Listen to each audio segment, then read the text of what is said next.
Armenian Prime Minister Pashinyan has warned of an attempted military coup after the country's armed forces said he and his cabinet must resign.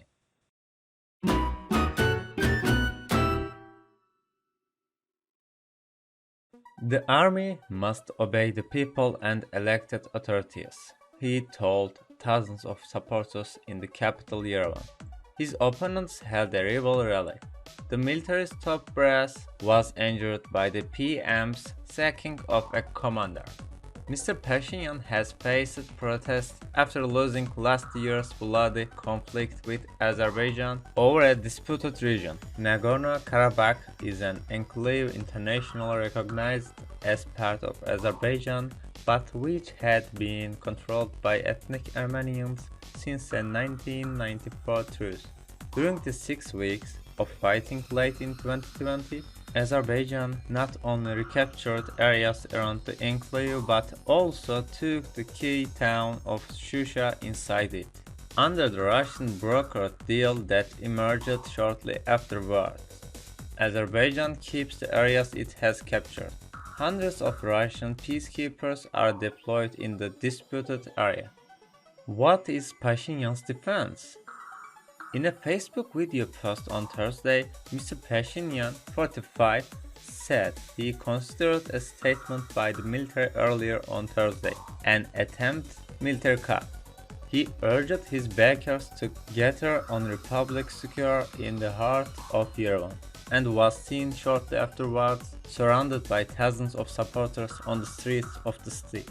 The army is not a political institution and attempts to involve it in political processes are unacceptable, he told his supporters.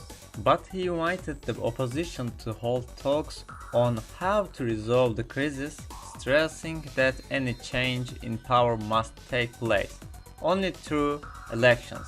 Meanwhile, opposition supporters staged a rival demonstration in the capital, insisting that Mr. Pashinyan must go.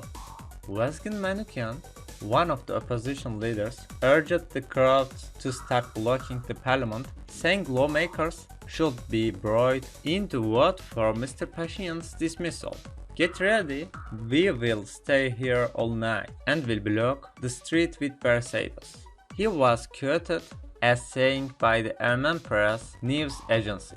Mr. Pashinyan, a former journalist, took office after leading a peaceful 2018 revolution in the post-Soviet state. He has recently survived several attempts in parliament to dismiss him.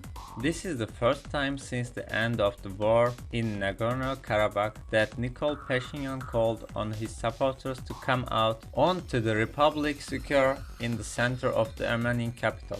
While the Prime Minister's supporters were gathering, the opposition assembled a rival rally nearby, in the Freedom Square. The opposition's plan was to later head to Parliament building, where some of the factions were attempting to start an emergency session to approve a call for an early general election.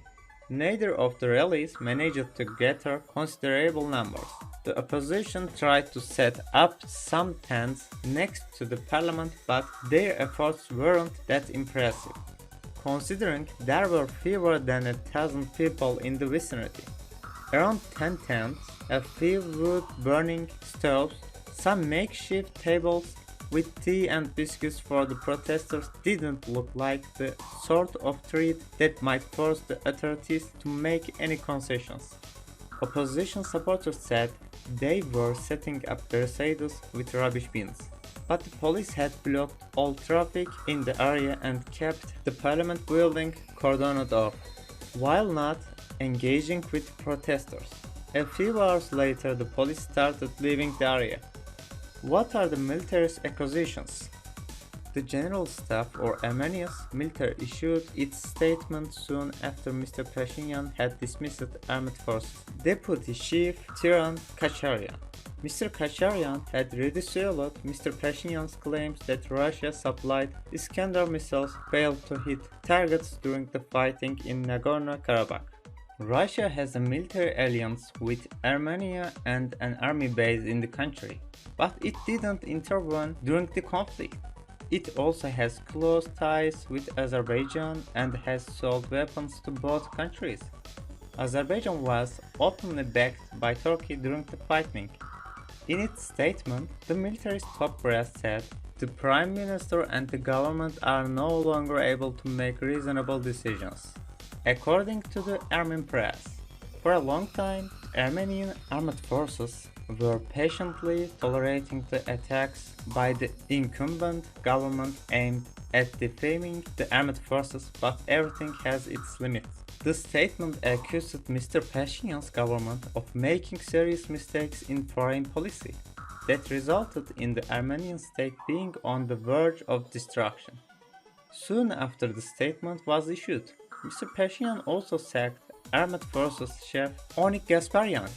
It is unclear if the two five top commanders have left their posts, as President Armen Sargsyan first needs to approve the Prime Minister's orders. What has the reaction been? Mr. Sargsyan, who holds a largely ceremonial role in the country, urged all sides to show restraint and common sense.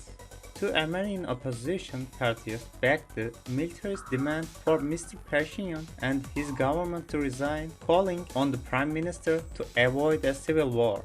In a statement, Armenia's National Security Service urged all sides to refrain from actions that threaten national security.